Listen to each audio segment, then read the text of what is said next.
ኣብ ዓለምና ናይ ጸልማት ሃገርና ተባለት ጽዋዕ ሓንቲ ሃገረላ ንሳ ድማ ሰሜን ኮርያ እያ። ክቡራት ናይ ዩቱብ ተኸታተልትና ከመይ ኣለኹም? ሕዚ ሒዘልኩም ዝመጽኹ ዓለም ጉድ ዘበለ ናይ ሰሜን ኮርያ ሕጊ እዩ። ዝርዝራቶም ሒዘልኩም መጽእ ኣለኹ። ሸር ሰብስክራይብ ከይትርስዑ። ቀዳማይ መራሒ ምቅዋም። ኣብ ሰሜን ኮርያ መራሕ እንድሕር ተጠቒምካ ናይ ሰለስተ ዘወለዶ ዝበሃል ቅፅዓት ኣሎ። እዚ ማለት ንስኻ ወድኻ ወዲ ወድኻን ሙሉእ ዘመንኩም ኣብ እስሬት ተሕልፍዎ። ካልኣይ ናይ ፀጉሪ ስታይል። ኣብ ሰሜን ኮርያ ዝተፈቐደ 28 ናይ ፀጉሪ ስታይል ብቻ እዩ። ካብዚኦም እተን 28 10 ነወዳት 18 ድማ ነጓላት እዩ። ካብዚ ወፃኢ ናይ ፀጉሪ ስታይል ኣይፍቀዲ።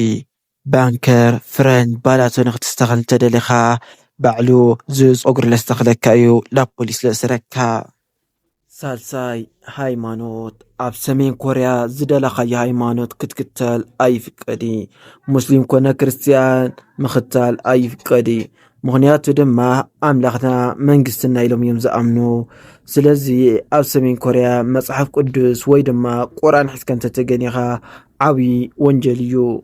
ራብዓይ ዝደለኽምዎ ናይ ቲቪ ቻነል ምርኣይ ኣይከኣሊ። ናይ ምዕራባውያን ፊልሚ ወይ ድማ ደርፊ ክተደርፍ ኣይፍቀደልካይ። ዝፈቀደልኩም ሰለስተ ናይቲ ሃገር ሚድያታት ብቻየን ንሰን እውን መንግስቲ ልቋጻጸረን። እዚ ብቻ ኣይኮነን ከምኒ ፌስቡክ ዩቱብ ኣብዚ ዓዲ ኣይፍቀዲ።